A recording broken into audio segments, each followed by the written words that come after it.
Alright, hello ladies and gentlemen, boys and girls, my name is Argent Saga, and today we are going to be getting into our last episode of Budget Brewsdays. So this is a Jamile Fizzy deck. For those of you who don't know what Budget Brewsday is, it is basically a series that's meant for people who are trying to get into the game, who are playing on a budget. I'm kind of playing on a budget. I have a bunch of people who have been able to help me get the Argent rares that I need, but this is more for people who don't want to spend a whole lot of money into the game and still do fairly well at tournaments and stuff. So this is a deck that I think is really good to start out with. It's definitely one of the more powerful ones next to Hoenna that we went over. But yeah, so this deck should cost you around, if not maybe a little over $50. That's 2 starters and then all the singles that I added in. So we're just going to hop right in. So we have Jamile, Crypticaster. He is your water champion. Place 1 counter on this card for each water unit that comes into play on your field. And then you can remove 3 counters from him to draw 2 cards, then discard 1 card. It's really good to play a bunch of really small guys to not just make a board presence and be really aggressive, but just to stock counters on him because of Cryptic Deflection, and just his own effect is also really good. In your spirit is Fizzy, the water spirit.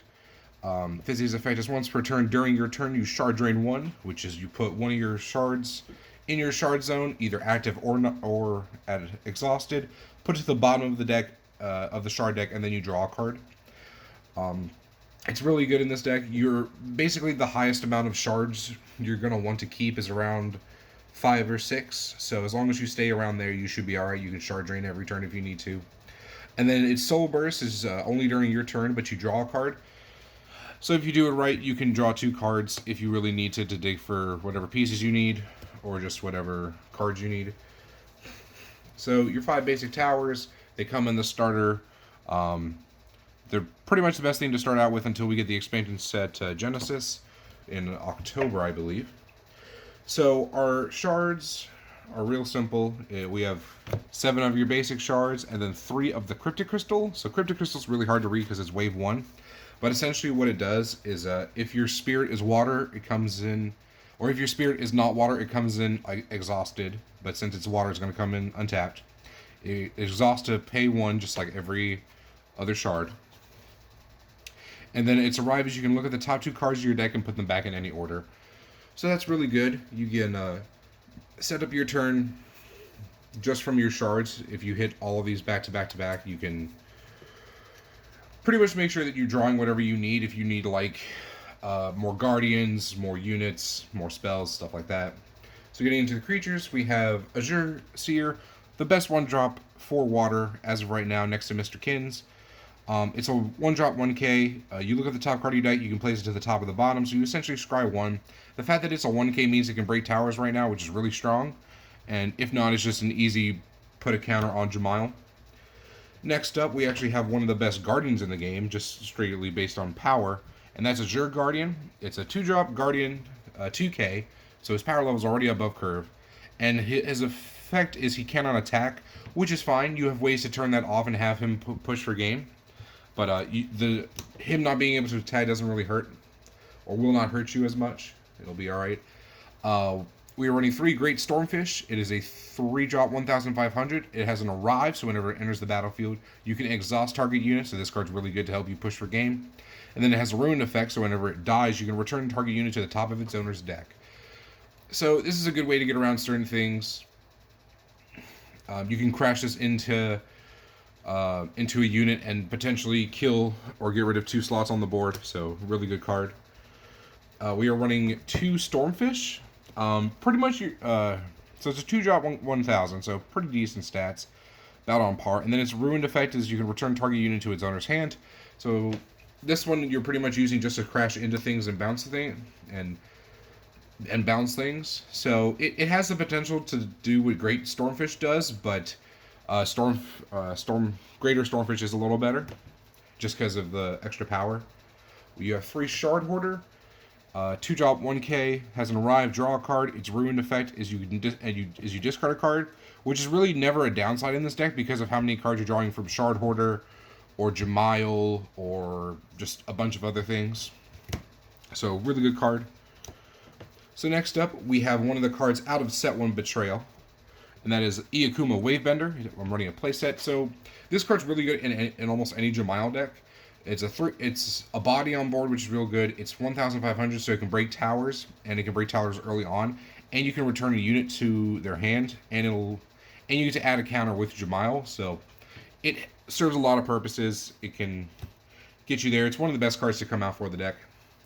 In this build, we're currently running Mayu's Assistant just to be able to make your spells cost, or your water spells cost one less. Plus, a 3-drop 2K is a really decent body, so she can definitely stay on board for a good while. And most people will try and kill her, so she's like a lightning rod for removal effects, which is real good. So a little bit of a tech card I'm running in the deck. You can easily switch it out for the next card I'm about to show you is Iakuma Storm Knight. It's a 4-drop 2,500 unit. Has an arrive if you have 2 or more destroyed, or if you have more destroyed towers than your opponent, return target unit to the top or bottom of its owner's deck. This deck's more if you go up against any air decks. You can send the Sophia back to the bottom of the deck. It's really good, but it can obviously be switched out for another Silencer. Silencer is a 4-drop 2,500, and it has a shard drain effect. So since you do what I told you for Fizzy, you can take one of your shards, active or rested, put it to the bottom of the deck, and then target unit or augment loses all abilities till the end of turn. So, really good card. It can help you blank Guardians, essentially, to help you push for game. So you can easily drop that for, drop Storm Knight for another Silencer, or vice versa, whatever you feel like you need. So the next card out of Betrayal, and I think this is probably one of the best cards to go into the deck, is Iakuma Juggernaut. It's a 5-drop 3K. It's a little hard to read. It has Guardian. It says whenever it uses Guardian, you switch it to active. Switches to active after the battle, and then you have a Shard Drain. This card cannot be targeted by spells or abilities your opponent controlled. So essentially, what he does is that they need to waste all of their removal to get rid of him, and if not, he's going to stay on the board, and can even help you push in for game. So he's just really good. The Destroyer of the deck, and one of the big reasons to get the deck, is a Stormcaster of Azure Towers. It's a 6-drop 4K, so really nice stats.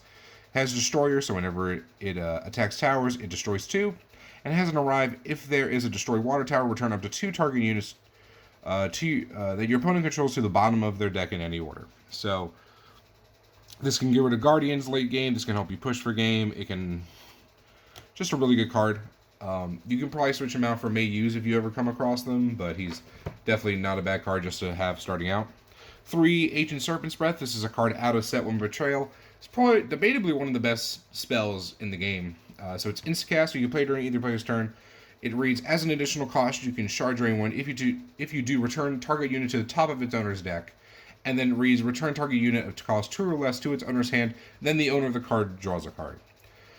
So this card's really good for recycling your Azure Seers or even your Shard Hoarders to be able to have you just draw multiple cards. If worse comes to worse, you Shard Drain and you have to bounce back 2 of your opponent's things, which is fine. It's not the most optimal, but it's still just really good. It's definitely the best spell for you to run when you're on a budget. 3, Phantasmal Guard. It is a 1-drop spell, so you only do it during your turn. And it puts into play 2 illusion unit tokens with Guardian. They cannot attack, which is fine. You're just going to use them to put counters on Jamail and then just use them to, I wouldn't say stall, but just like save your towers. Also, a little fun thing is that both the spells I just showed you become free with Mayu's Assistant. So definitely a real good one.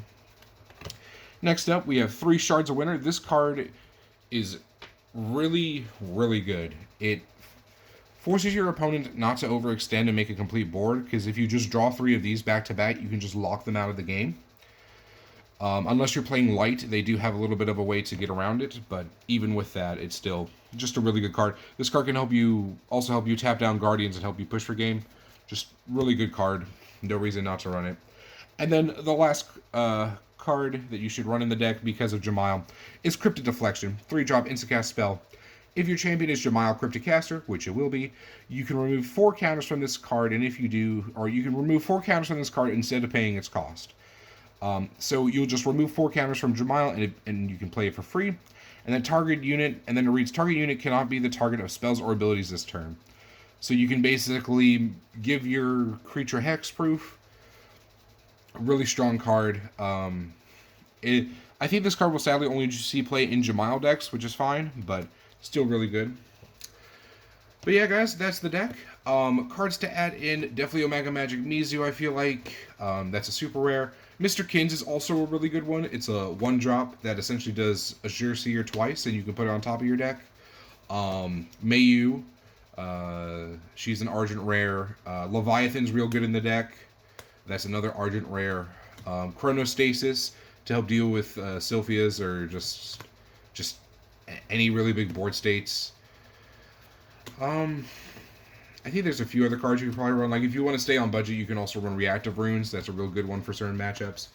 But yeah, guys, that's the deck profile. Like, comment, and subscribe. Hit that bell notification to keep up with everything. And I'm going to be trying to post more videos. I actually need to do an update video, which I'll probably post today or Monday. But I don't know. We'll get into that when I get there. But anyways, y'all have a great day. I'll see you on the next video. Have a great one. Hope y'all enjoyed the series. All right. Bye-bye.